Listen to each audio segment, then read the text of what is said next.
Welcome to Bed Crime Stories podcast. I'm your host, T. If you like all things true crime, if you like it delivered in a peaceful, tranquil manner, if you like it clear and concise without drama, then I highly recommend you subscribe. And if you like what you hear, please smash the like button. It's a free way you can help. And now, without further ado, let's dig in. Hi, you guys. I wanted to share some new details on the investigation into Madeline Soto's murder. She's the 13-year-old girl from Kissimmee, Florida, who was reported missing. Her body was found days later, dumped along a tree line. Her mother's on and off again boyfriend, Stephan Sterns, was arrested, and he is currently facing charges in connection to her murder, as well as a whole bunch of counts of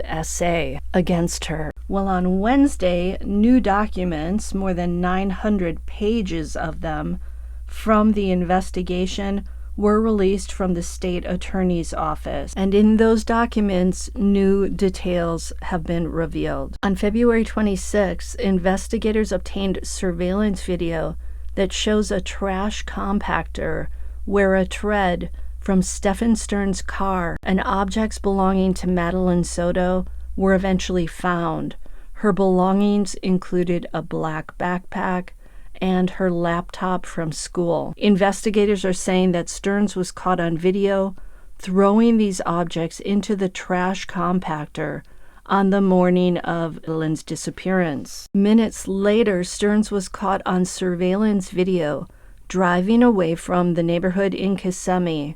In the video, a female, presumed to be Madeline Soto, was seen in the front passenger seat. Investigators, as we know, believe that was a deceased Madeline. Her head is visible, tilted on her left shoulder, and her mouth was open. She was belted into the seat. This guy had to have been out of his mind that morning. About an hour later, at 8:19 a.m., Sterns was seen entering the front security gate of the neighborhood with a female in the exact same position as the surveillance video captured at 7:36 a.m. Minutes later, the female in the car is still in the same position. About an hour after that, Sterns' car was found on surveillance footage turning into the parking garage of Holiday Inn Club Vacations on South John Young Parkway in Orlando. He drove up to the top level of the parking garage, got out of his car at around 9:42 a.m. A man matching his description, Sterns, was seen opening the trunk, walking to the passenger seat, opening the door, and carrying what appeared to be a limp female body to the trunk of the vehicle. At 9:44 a.m., so 2 minutes later, he's seen driving away.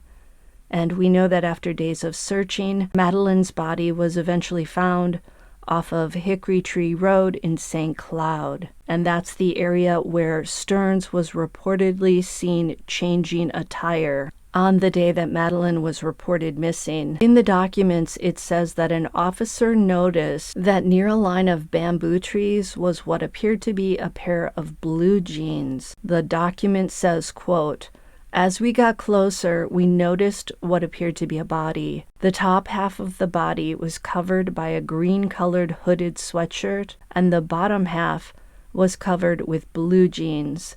The body was lying in somewhat of a fetal position and was covered by hay and dry grass. There were flies covering the body and discoloration on her face, neck, torso, back, and hands. This body was eventually determined to be Madeline's." Note that Jenn Soto, Madeline's mother, originally wrote in a sworn statement that she observed Madeline getting ready for school around 8 a.m.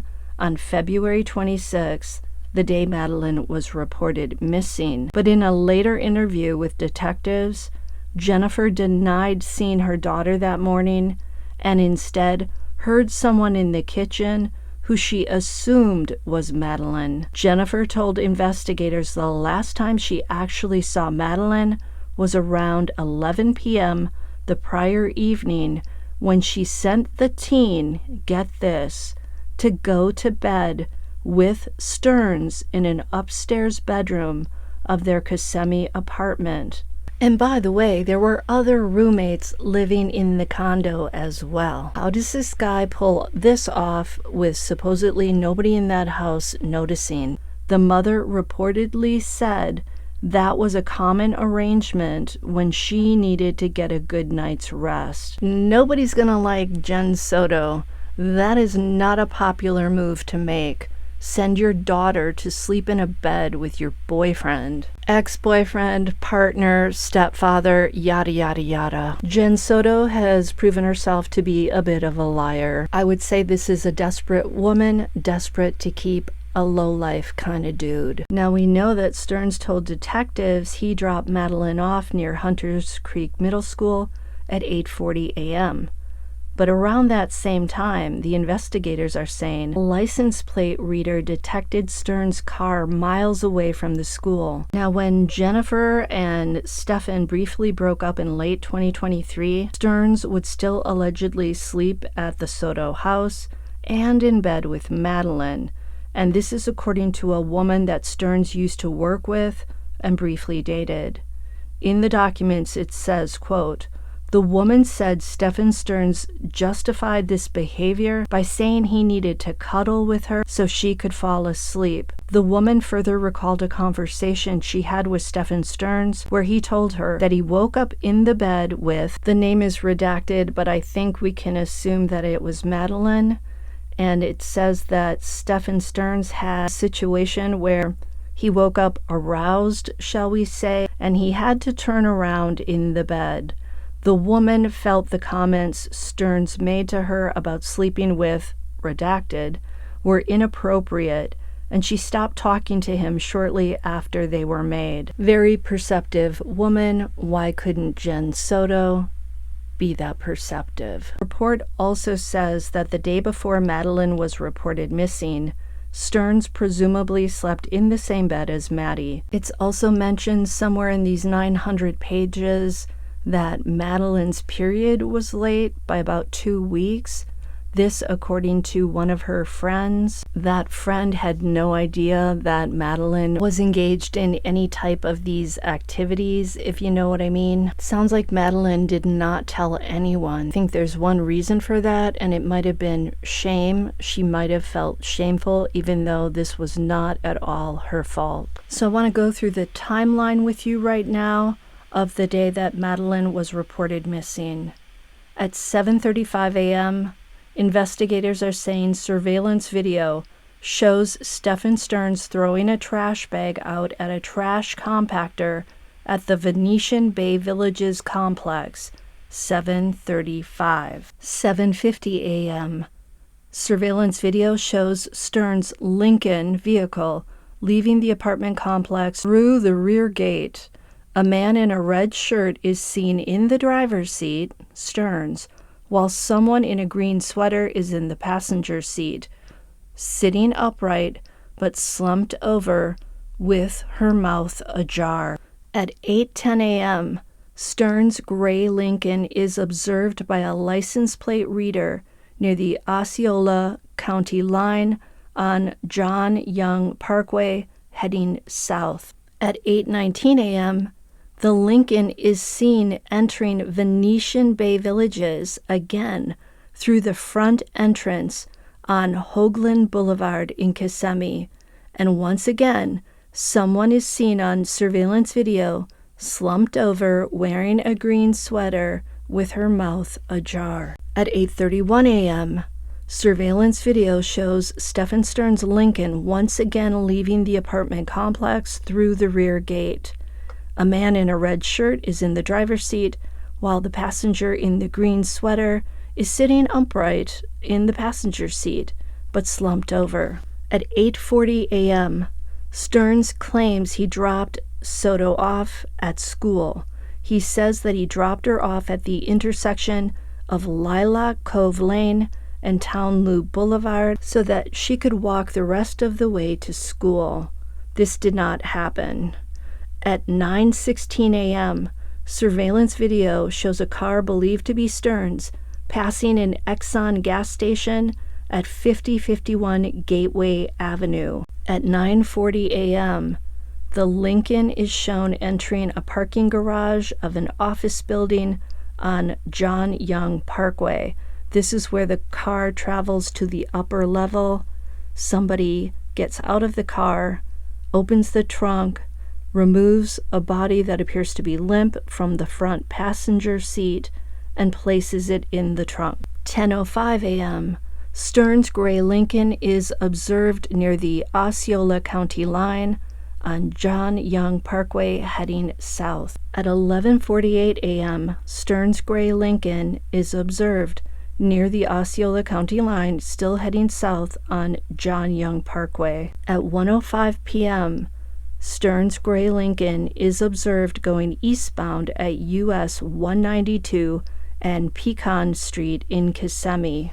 At 1:12 p.m., investigators say they learned that the Lincoln was seen passing Hickory Tree Elementary School going southbound on Old Hickory Tree Road. Then at 1:20 p.m., a witness says they saw Sterns pull off Hickory Tree Road in St. Cloud with a tire iron. Madeline's body was found on March 1st in that same area across the street. At 2:17 p.m., Sterns' Lincoln is seen going northbound along Old Hickory Tree Road, about an hour later once again passing the school. At 2:23 p.m., Sterns' gray Lincoln is seen going westbound on US 192 and Academy Drive in Kissimmee. At 4:35 p.m., video shows Sterns at the trash compactor back at Venetian Bay Villages dumping a tire. And we know that it was right around this time that Jenn Soto allegedly discovered that her daughter had not made it to school that day. And then the whole fiasco takes off and those interviews go down. I don't think that this crime was planned. I think it's possible Madeline told Sterns something that got him worried and he felt he needed to rid himself of her, allegedly. I also read today that perhaps Madeline died as a result of hands on her neck. I am not 100% sure that that's true, but I did read that today. I say this wasn't planned because it seems so disorganized and chaotic. It seems like Sterns was probably frantic on Monday morning trying to figure out how he could move Madeline from the car. Somehow he managed to get her into the car, perhaps under the veil of darkness, and then he needed to transfer her at some point to the trunk, so he drives all this way to the parking garage at a corporate headquarters where I think he may have worked at one time, and perhaps he didn't realize that there were surveillance cameras in that parking garage and that they picked him up on it, transferring Madeline from the front passenger seat to that trunk. The questions remain: what exactly prompted Sterns to do this to Madeline? Allegedly. He's not been convicted yet. How much did Jennifer Soto know? Why did she lie to police about seeing her daughter at 8 a.m.? Did Sterns somehow persuade her to say that? Was she aware of what happened to Madeline at that point? As they say, Jen's got some splaining to do. If Sterns is responsible, how did he manage to get Madeline out of the home without waking anyone inside?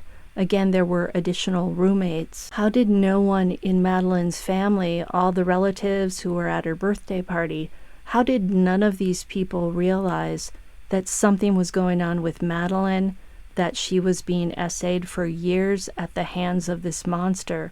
Were there no signs of this? Will Jenn Soto be charged in connection with this crime? Those are the questions. Until the next time on Bed Crime Stories.